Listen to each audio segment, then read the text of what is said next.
বন্ধুরা, আজকে আমি আপনাদেরকে দেখাবো জলপাই দিয়ে কিভাবে পারফেক্ট আচার তৈরি করা যায়। তো চলো শুরু করা যাক।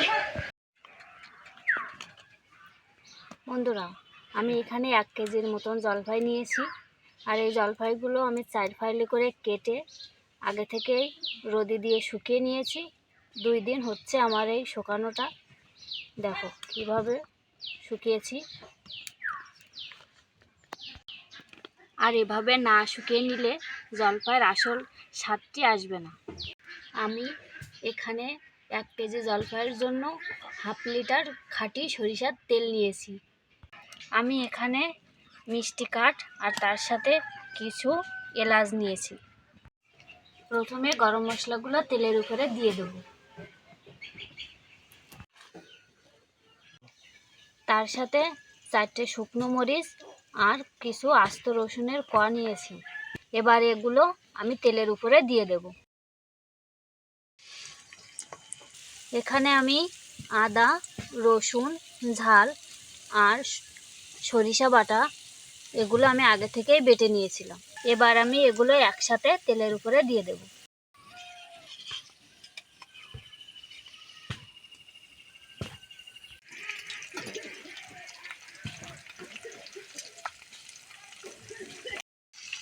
এর সাথে আমি কিছু পাঁচফোড়ন দিয়ে দেব। 1 চামচ হলুদ দিয়ে দিচ্ছি। আমি পরিমাণ মতো লবণ দিয়ে দেব। সাথে আমি 3টা তেজপাতা দিয়ে দিচ্ছি। মশলাটা আমি কিছু সময় ভাজি করে নিচ্ছি। এবার আমি গরম মশলা, ধনে আর জিরার গুঁড়া দিয়ে দেব। মশলাটি আমার ভাজি করা শেষ। এবার আমি এই জলপাইগুলো দিয়ে দেব।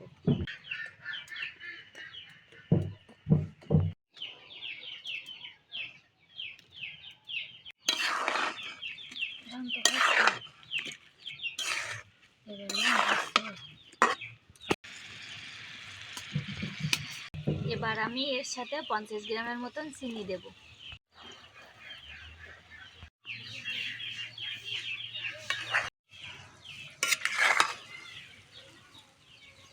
আমার আচারটি বানানো শেষ। এবার আপনাদেরকে আমি দেখাবো জলপাইটি কিরকম সিদ্ধ হয়েছে।